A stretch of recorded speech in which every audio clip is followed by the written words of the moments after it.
What a tough year it's been for short-term traders. There's been a lot of pumps and dumps, liquidity jumps, liquidity drops, volatility crushes, and volatility explosions in the overall market. Now, this has left a lot of short-term traders very confused, frazzled, and misunderstood as to what is going on in this overall market.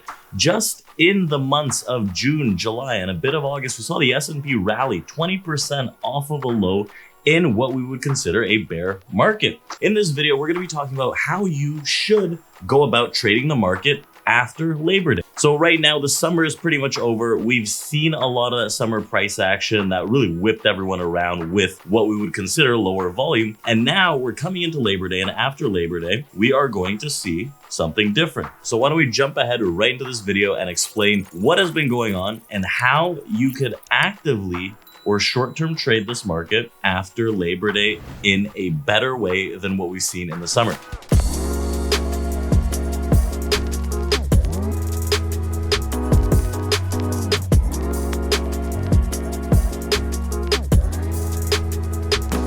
Now, a lot of people are thinking, wow, we've already seen the bottom. And a lot of people are thinking this is a repeat of 2008, where we just got a bear market rally that popped 20% in the summer, just before we see that next wave to the downside.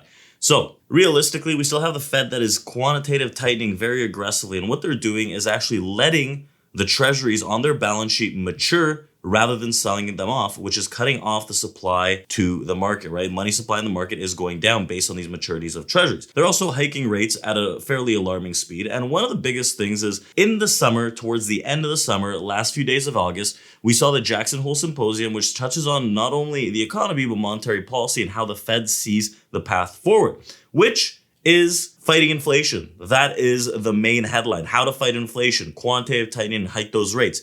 Meaning that this necessary downside in the market is not over, because inflation is one of the reasons as to why a lot of these asset prices have been overinflated, right? Price ratios, price multiples are higher than they need to be based on fundamentals and investor standpoints. And we're going to see exactly how institutional money is going to react after Labor Day. So leading away from that, we come into a phenomenon that we understand as, I bet you have all heard this, sell in May and go away. Typically what happens in this period is that I feel like a longer time ago than now, a lot of institutional money would sell in May and then go away for the summer. But the point is, it's not necessarily that they sell in May and the downside persists and every May into the summer is red. That's not necessarily what I'm saying.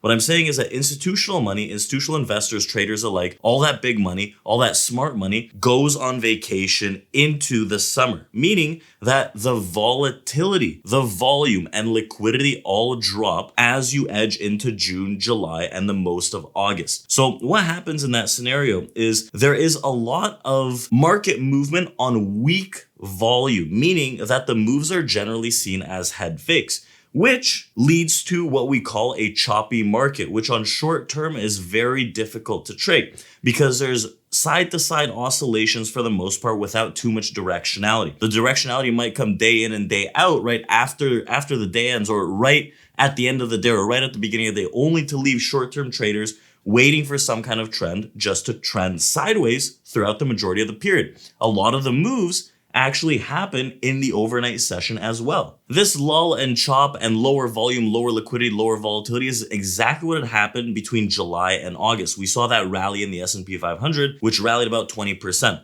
Now, the reason for this is that there wasn't too much real volume in the market, right? There's not that many market participants. So those that band together and say, okay, well, we have to start buying this, there's some positioning, repositioning to do to the upside, they're going to move the market fairly easily without the full volume in the market. So we rallied that 20%. And even if you take a look at a chart, right, we'll pop it up on the screen. Take a look at this chart, right? We can pinpoint exactly where we started the rally, not exactly the lows, but when we started the rally, and how this rally moved along on very weak volume. This is very characteristic of the summer months, right? Summer months are always seen as choppy, low volatility, low volume, and low liquidity. This massive rally had people believing, wow, the bear is over, and here we go. We're going to go back to all-time highs. But lo and behold, we come into a specific area, we get a few news reports, we get some bigger volume and volatility coming into the market, and institutional investors say, you know what? The hell with this. Drop this thing back down. It's also very important to note this image that we're going to pop up right here. This is an image of the S&P E-mini futures, both futures and the options on the E-minis. And you can see the volume for the majority of August, from about like August 10th, 11th into the last few days of August. Now you'll notice that the majority of this flatlines and is kind of dull, right? The dark blue areas are the futures volume, and then the light blue is the options volume. On average is very weak, maybe 1.6 million contracts on a daily basis for the futures, right? And then you see at the end of August, we're hitting 2.4, 2 million, 2.3 million, right? You're seeing those larger numbers that encompass that Jackson Hole after we saw that further news announcement. But it's not just then, because that's only one day out of this week.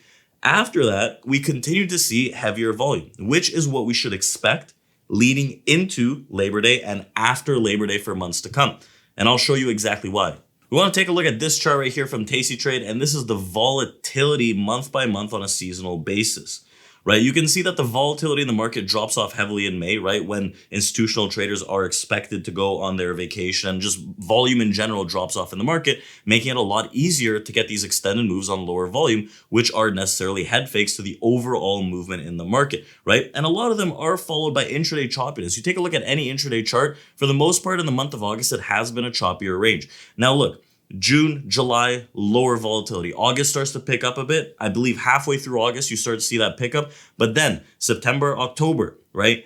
And a bit of August are the most volatile months. Heaviest in volatility, heaviest in volume, heaviest in potential opportunity and movement. So a learning lesson for summer trading before we talk about what to do after Labor Day is that size down, take less trades. You don't need to be trading every single day, right? You trade when the opportunity is there and where those levels really strike. It's not all the time you're going to get a trend day. For the most part, you're going to get a lull. This time around, considering the economic conditions and the market we're in, those oscillations and ranges were 20, 15 points, which were fairly opportunistic, but the trend wasn't necessarily there. The volatility and volume was not necessarily there. So with this chart, with the volatility, we have to understand that we're coming into a period where there's going to be a lot of opportunity. And we'll talk about that at the end, what makes or breaks trading after Labor Day. So the real topic at hand here, how do we effectively trade after Labor Day, right? It's not going to be the day after Labor Day, oh my God, institutional money's coming in and the volume is going to be amazing. It's probably a week, 2 weeks after that period mark where institutional money starts coming back to their desk, smart money starts coming back from their desk after vacation, and volume starts moving into the markets. There's repositioning, right? We're going to be into the end of a quarter in September, which there's a lot of repositioning and rebalancing. There's going to be a lot of movement. We've seen that people are going to analyze and see what the news data, the Jackson Hole, take that in, make moves based on that, right? Where the economy's headed in the next few months into the end of the year. And a lot of that is going to bring a lot of volume, liquidity, and volatility. Remember the two images that we just showed you with the charts? The volatility into those months after Labor Day starts to pick up. There's a lot more volume in the market, right? A lot more volume has already started at the end of August, meaning that this is going to be a very opportunistic time for traders to trade these markets on a short-term basis. There are going to be better swings. There's going to be intraday trends. There's going to be follow-through. There's going to be movement. Instead of these head fakes with low volume, there's actually going to be a lot of volume in a directional sense, right? In an institutional directional sense, right? It's going to be more solidified that this trend is actually something real that could follow through. And we're going to have more effective movement that we can trust and that we can actually reposition our sizing to, add size, and have more conviction in trades. So that's what's going to happen theoretically after Labor Day. Now, another thing that's going to happen is markets are going to pick up. If you are used to trading a slow market over the past few months, you're trading a slow DOM on futures, you're trading a slower movement on the options front, you are going to have a period of readjusting where things do move faster and you might be caught off guard. So it's not like right away you start throwing big lot sizes in because you see it's moving a lot. You have to adjust yourself and the way that you take in information and understand information a bit quicker after Labor Day when the volatility does pick up. In terms of the most recent economic conditions, we're in a bear. We're in an economic bear. What we've seen is a fairly strong bear market rally. Now, we've seen a larger dive, and what can happen, what has started to happen already, is that institutional money might look at this and say, well, price multiples, everything is very overvalued. Inflation is still a fear. The core numbers are still an issue. CPI is coming out. Whatever the data is, the Fed rate hikes are coming out, there is more downside and institutional money might actually start selling. Instead of sell in May and go away, it's more so in May, volatility drops, right? And then it'll pick up. So maybe they look at this and say, okay, well, we have to reposition. By reposition, we have to sell a lot of positions, buy them cheaper and rebalance things. When we get into this period, you're going to want to readjust yourself, your trading, the way that you take in information, the speed at which you do, and then trade based on that. Have a period of readjustment. Start to size up, because in general, there are two types of markets for intraday and short-term traders. There's number one and number two. Number one is generally choppy. It's what a summer market looks like. You can see it right here. We'll post a very crudely drawn image of it. Number two is a mix of it with a trend. Now, the difference between these two, it's very hard in general to anticipate which will happen when. For the most part, you can infer that a lot of the summer trading will be number one, right? There are outliers naturally. But the point of me bringing up these two images is that in number one, your goal as a trader is not to make money realistically. It's to avoid that as much as possible. If you have a small drawdown that's very manageable, the point in number one is lose less money. If you have a small loss, that's fine. If you break even, great. But if you're used to making good money in these types of markets, number two, which is where the most money will be made, is going to be your downfall, and you can get crushed by this. Number two is where you step on it, throw the size on, and look for those extended moves and those trends. We're transitioning from number one to number two, and if you're not that good at number one, you'll probably find solace in number two. If you're pretty good at number one, anticipate number two coming out and readjust your plan based on that. Doesn't mean that your strategy has to be that different, right? If you're trading on order flow and key levels, but you have to understand your expectations, your sizing, the way that you perceive information will change based on the institutional money coming back into the market. So if you had a rough time this summer, there are better days ahead as long as you understand anticipating those better days. It doesn't mean that you have to anticipate, the market's going up or down. That doesn't necessarily matter. What matters is the reaction, your reaction as a trader to the movement that comes to be. So keep that in mind as we move into Labor Day and after Labor Day in the coming months, September, October, even November, we're going to have those opportunities. So keep that in mind. To reiterate, summer, what happens is traders, institutional big money, goes on vacation.